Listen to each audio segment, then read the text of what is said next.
One of the things I always wanted to do was have a career in social justice, and I wanted to practice law.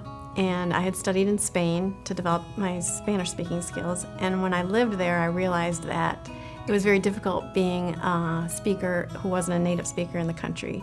And I thought, when I go back, I'm going to look for something where I can use my law degree that I was working toward and my language skills and help people that maybe didn't have English as their primary language and that were struggling to get ahead.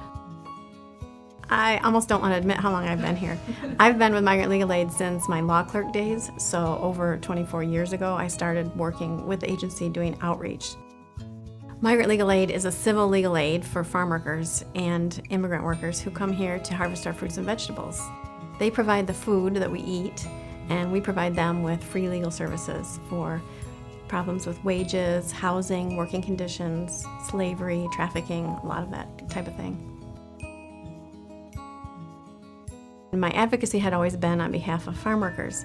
But then when I faced breast cancer myself, at first I wanted to, bury myself in a blanket and not come out. And I realized that that's not going to resolve anything and that's not going to help other women.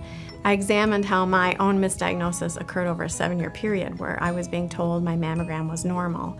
And in fact, I had dense tissue which was hiding the tumor as it was growing. I would say that my struggle to get the bill passed to require doctors to tell you if you have dense breasts was almost harder than my struggle through the entire cancer treatment and all of the surgeries.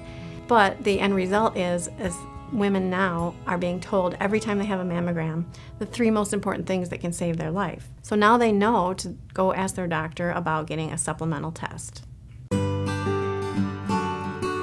One of the ways that you can motivate me is to tell me that something is not possible, and then mix that with some kind of injustice, and then my wheels will start turning and I'll become passionate about it, and I turn into sort of a bumper car where if you bang into one wall, you just back up and keep going until another direction until you can make your way. So I would say I'm stubborn, obstinate, and persistent in all the good ways and probably all the bad ways too, my husband would say.